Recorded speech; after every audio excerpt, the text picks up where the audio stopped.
Georges Gripsec. Vous vous souvenez de Georges Gripsec? Oui, ce banquier véreux qui a profité du capital confiance qu'il avait auprès de ses clients pour leur subtiliser leur capital économique. Mais vous le savez comme moi, le crime ne paye pas.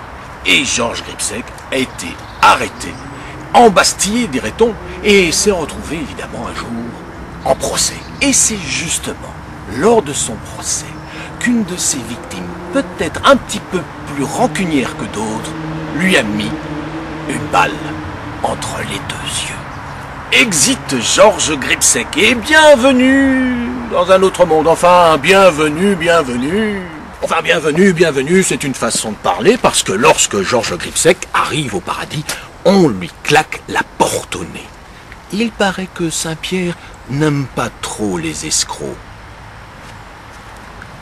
Les anges chuchotent que c'est depuis le jour où il a voulu acheter un clou de la croix du Christ sur eBay. Toujours est-il que Georges Gripsec est obligé dès lors d'aller en enfer. Et là, l'accueil est très différent. On lui serre la main, on le prend par l'épaule, on lui met des couronnes d'ortie autour du cou et on lui chante la chanson de bienvenue. Il est des nôtres, c'est un vrai salaud comme les autres. Oui, c'est un peu comme le club Méditerranée, à part qu'on n'a pas le buffet gratuit, ni non plus le ski nautique. Faut pas exagérer tout de même. Pendant ce temps-là, sur Terre, Madame veuve Georges Gripsec, qui a fait incinérer son mari, dont les cendres se trouvent dans une urne funéraire placée sur la tablette de la cheminée, Madame veuve Georges Gripsec se console comme elle peut. Elle a adopté un brave chien qui, en quelque sorte, lui rappelle son défunt, c'est-à-dire qu'il est plein de poils et qu'il ronfle. Le chien console si bien la veuve qu'elle lui passe pratiquement tout, comme par exemple de ronger son os sur le tapis persan du salon, ce qui ne plaît guère à la femme de ménage, Adèle Lepic. Adèle Lepic est une vieille fille acariâtre, au physique, disons, un peu difficile, qui est extrêmement maniaque sur la propreté, c'est-à-dire qu'elle n'aime ni les chiens, ni les poils de chien, et encore moins les os rongés par les chiens. Alors, quand elle découvre un os de porc dégoulinant de graisse sur le tapis persan qu'elle vient de nettoyer 10 minutes auparavant, son sang ne fait qu'un tour. Elle prend l'os et le jette dans la cheminée où l'os va se réduire bientôt en cendres.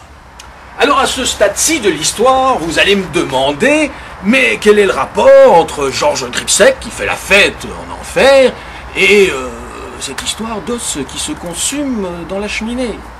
J'y arrive.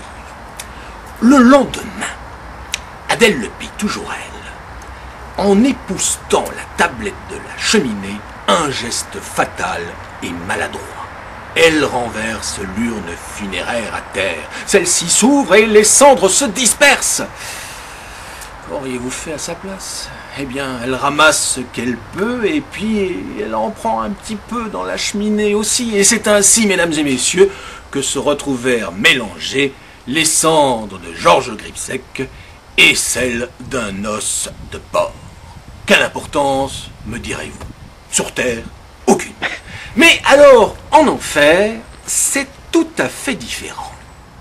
Quelques jours après l'incident, le diable, dans son bureau, qui est occupé à faire le compte de ses méfaits, voit arriver Georges Gripsec, suivi d'un énorme cochon.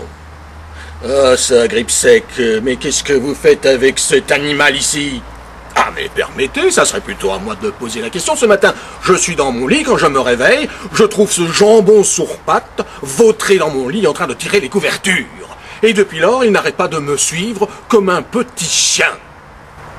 Effectivement, il a l'air de tenir beaucoup à vous. Ah, mais ça ne m'arrange pas du tout. Je ne vais tout de même pas traîner ce cochon jusqu'au bout de mon éternité. Alors ça, traîner un cochon jusqu'au bout de l'éternité, c'est un supplice auquel le diable lui-même n'avait jamais songé. Mais bon, Georges Gripsec est un bon client, il n'a pas de raison de lui pourrir son enfer. Aussi, lui promet-il de trouver une solution. Quelques jours plus tard, lorsque Georges Gripsec revient voir le diable, toujours suivi de son cochon. Il trouve dans le bureau une espèce de vieux diable rabougri, cacochime. Ah, monsieur Gripsec, votre cas est très intéressant. Je crois que nous avons trouvé ce qui s'est passé. Il semblerait que lorsque vous avez été incinéré, eh bien, quelqu'un a eu l'étrange idée d'incinérer en même temps un cochon ou à défaut une tranche de jambon. Comment cela vous voulez dire qu'on a mélangé mes cendres avec celles d'un cochon? On ne peut pas faire ça. On ne peut pas laisser les choses de cette manière. Il faut agir. Le diable, qui plutôt bon zigue, accepte d'intervenir. Il va aller chercher lui-même l'urne funéraire. Quelque temps après, le diable retrouve Georges Gripsec en train de jeter des pierres à son cochon. Il lui remet l'urne funéraire. Voilà, Gripsec, il ne vous reste plus qu'à dissocier les bonnes cendres des mauvaises cendres, du moins, si vous y parvenez. Vexé, Gripsec Rommel que, après tout, il doit bien y avoir une différence entre ses cendres et celles d'un cochon. Il ne lui reste plus qu'à se mettre au travail avec une loupe et une pince à épiler. C'est long. C'est très très long de séparer des cendres. Alors bien sûr, effectivement, il a constaté que certaines cendres sont plus foncées que d'autres. Ce doit être celle du cochon.